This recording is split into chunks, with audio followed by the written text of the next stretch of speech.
Prisons are used to keep dangerous people away from society. When someone commits a crime and they're deemed a danger to others, we have to house them somewhere so they don't have access to the general population. Of course, now you have a large building full of only the worst people on the planet and things can get a bit dicey.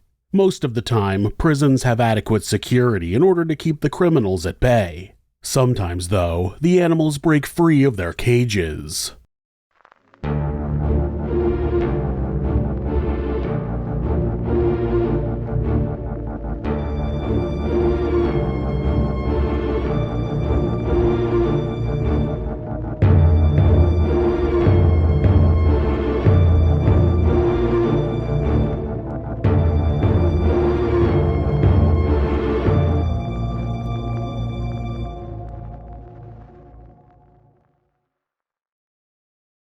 The New Mexico State Penitentiary riot, also known as the Santa Fe Prison Riot, was a deadly uprising that took place on February 2nd and 3rd, 1980, at the New Mexico State Penitentiary in Santa Fe, New Mexico. To date, it stands as one of the deadliest prison riots in U.S. history, with 12 officers being held hostage and a number of inmates being tortured by their fellow prisoners. The police were in a race against time to get the dire situation under control.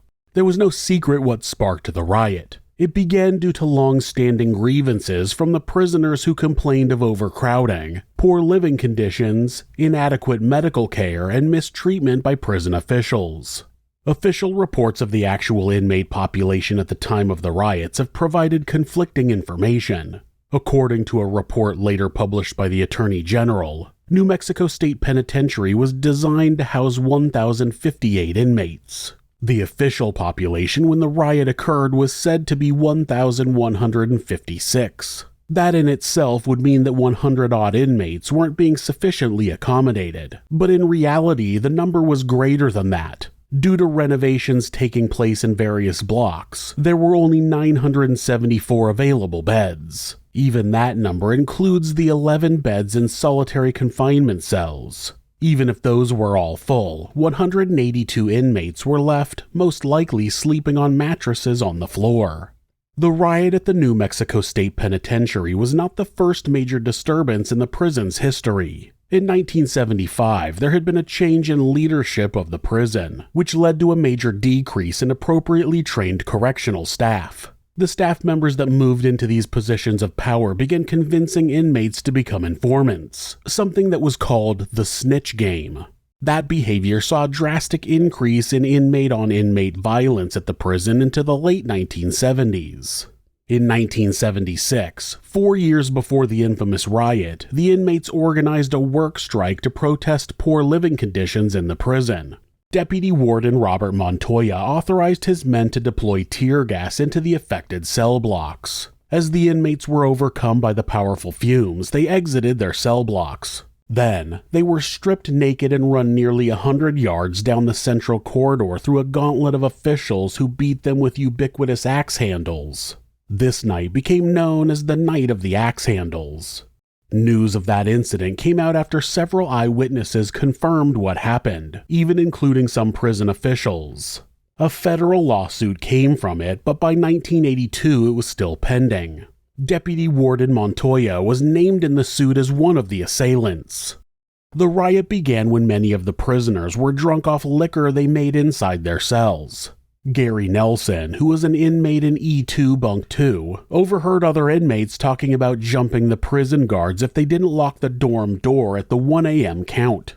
2 officers entered the dorm as usual at 1 a.m. A third officer waited outside with all 3 of their keys so he could open up when the others finished their count. The day room, which was on the opposite end of the dorm, 60 feet away from the door, needed to be locked, and the TV had to be turned off. The 2 officers walked down the aisle, one looking to the left and one looking to the right at the individual cells with bunk beds. Due to the overcrowding, inmates were also on mattresses down the center of the aisle. As the 2 officers continued with their checks, the shift commander joined them to help with E2's count. As he slipped inside, the officer who was still waiting outside the door didn't latch it closed. The inmates had been looking out for this. The door being open was a crucial part of their plan. It wasn't enough to just take 3 officers inside hostage. They needed to have access to get outside of their dorm. At 1:40 a.m. on February 2nd, 2 inmates pounced on the shift commander as he entered the dorm, successfully overpowering him and the officer outside. Not only did they now have 4 hostages, but the inmates were able to escape their block. A slew of them poured out of E2 and went straight for the officers at the south end of the prison. 2 guards had been eating breakfast in the officers' mess hall when they heard voices from the main corridor. They got up to see what was happening. They saw an officer standing by the open grill that led to the south wing. Had this been locked and closed, the riot may well have been contained to one part of the prison, but the officer supposedly guarding the grill was actually a prisoner wearing a guard's uniform. Soon, the 2 guards that had been eating breakfast figured out the prisoners were out of their cells, so they rushed to the control room to tell them what was happening. They knew that grill being opened left a path straight to the control room for the prisoners. If they were able to gain access to it, all hell would break loose. The north grill, which was directly next to the control room, was open, as was common for the prison. The officers in the control room closed that north grill and locked it behind them. Unfortunately, things had escalated too far by that stage. Shortly after 2 a.m., just 20 minutes after the riot began, inmates gained access to the control panels after they used a fire extinguisher to smash the glass. That was the supposed bulletproof glass that was surrounding the control room. The inmates now had control of practically every door in the prison. That didn't mean that they actually knew how to operate the controls, though. Instead, they went to cell houses 1, 2, and 6 and opened the doors manually. A large part of the violence that ensued came from the fact that 2 gangs, the Chicanos and the Aryan Brotherhood, had a long-standing conflict amongst their members. The Aryan Brotherhood was controlled by some of the prison's most dangerous inmates, who by now had been released from segregation. They then broke into Cell Block 4, which was made up of prisoners considered to be informants, mentally ill, vulnerable, or convicted of sex crimes. The initial focus of the main riot instigators was to access the informants, but to access Cell Block 4, they needed to pass the psychology wing. Various inmates broke into that wing with the intention of accessing the drugs and medication inside. Not only did the ones who found the drugs consume them, but they boxed them up and began passing them across the prison. The psychology office was then set alight in the hopes that the records that blocked certain prisoners from getting out on parole would be destroyed. When the first rioters got to Cell Block 4, they discovered they didn't have the right keys to get inside. Instead, they utilized blowtorches found in the cell next door to break in through the security grills that led into Cell Block 4. That took them about 5 hours. While some of them continued that plan, others went to the records office to try to identify the names of who the informants were. Rioters who had access to the prison officers' walkie-talkies after they had been taken hostage began communicating with prison officials, telling them their plans to harm individuals in Cell Block 4. By that time, state police had gathered outside the prison. Inmates inside Cell Block 4 called out to them for help, but no immediate action was taken. That was despite the fact that there was a back door that led into the cell block for emergency purposes. Why didn't they try to enter through that door? Well, since it was so infrequently used, they couldn't find the key. As the sun rose, the rioters finally accessed Cell Block 4. Once they were inside, each segregation cell had to be broken into, again using the blowtorch. As each cell was opened, the inmate inside was ripped from his cell and faced one of 4 fates. They were either tortured, dismembered, hanged, or set on fire. By 10 a.m., inmates had identified 12 of the 96 inmates in Cell Block 4 as snitches. All 12 were promptly and brutally murdered. By the end of the riot, 16 inmates were killed in the cell block. One of the most violent deaths befell Mario Uriasti. Mario, who was imprisoned for shoplifting, had been sexually assaulted by 7 inmates after he was placed into a violent unit upon entry into the prison. Mario filed a lawsuit against the individuals who assaulted him, and he was therefore placed in Cell Block 4 for his own protection.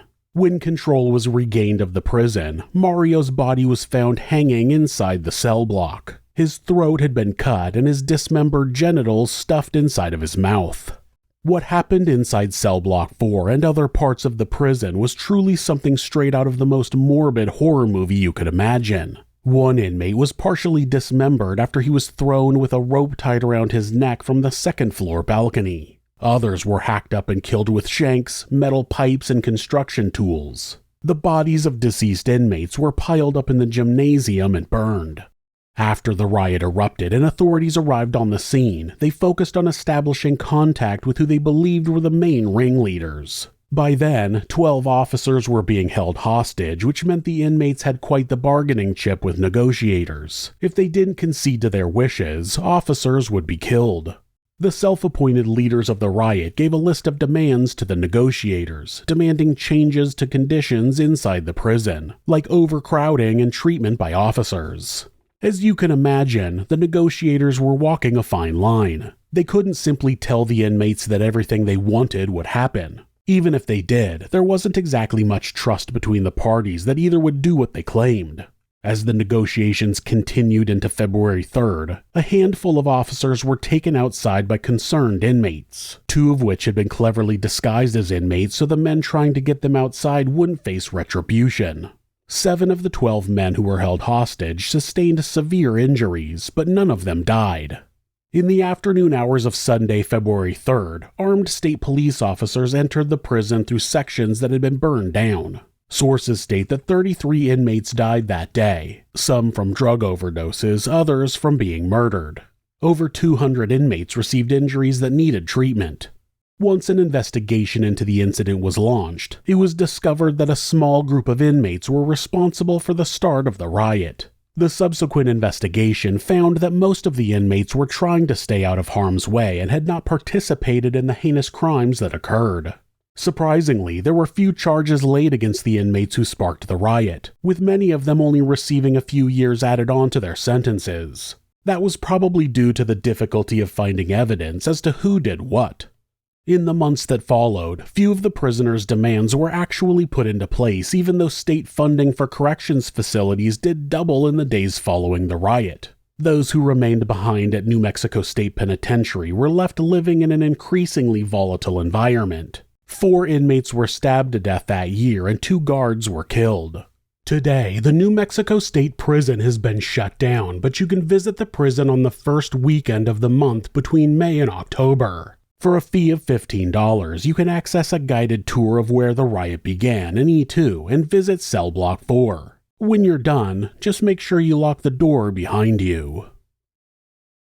Thanks for letting us tell you this sinister story. If you enjoyed it, subscribe on whatever platform you're on, and hit like, rate it, or leave a comment.